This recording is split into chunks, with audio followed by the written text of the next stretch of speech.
Passer la barre des 10% au moins des suffrages exprimés sur l'ensemble du territoire national, voilà le premier challenge auquel se trouvent confrontés les 5 partis politiques qui vont à la conquête de 1815 sièges de conseillers dans les 546 circonscriptions électorales.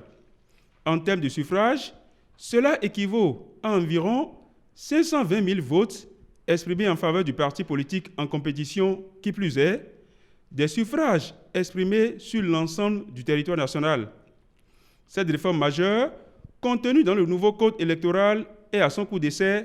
Elle est de nature à jeter un coup de projecteur sur l'ancrage national des partis politiques en compétition.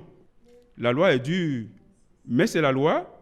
L'hypothèse la plus redoutée dans ce cas de figure est celle dans laquelle une formation politique, pourtant sortie victorieuse avec une majorité écrasante dans ses fiefs traditionnels, ne puisse voir siéger un de ses candidats au poste de conseiller, faute des 10% de suffrages exigés au plan national.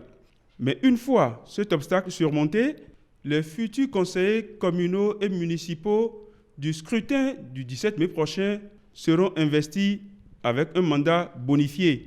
L'article dispose clairement que le mandat des conseillers communaux et municipaux est de 5 ans.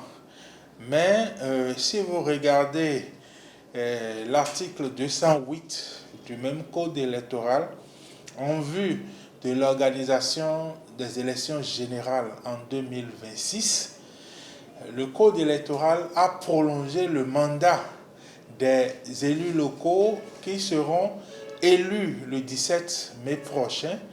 Leur mandat, au lieu de 5 ans, a été prolongé à 6 ans et donc ils sont élus pour la période 2020-2026.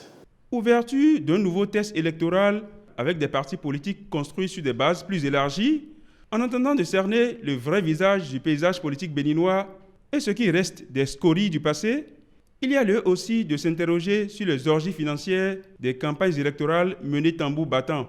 1 500 000 francs CFA, c'est la barre fixée pour chaque candidat pour concrétiser l'ensemble des opérations de propagande. Dans un contexte national, voire mondial, où le Covid-19 étale ses tentacules et où la campagne électorale est réduite à la portion médiatique, cette disposition légale vaut son pesant d'or.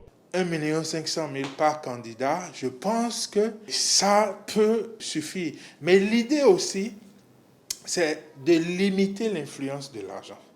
Parce que lorsqu'il y a beaucoup d'argent en jeu, on perd de vue les 2 éléments essentiels pour faire un bon choix pendant une élection. C'est-à-dire, qui est la personne et que propose-t-elle? Dans un terroir local où l'arme discrète du porte-à-porte est souvent brandie dans la pénombre, l'effet dissuasif de la dénonciation provenant d'un électorat visé pourrait s'ériger tel un rempart pour parer au pire.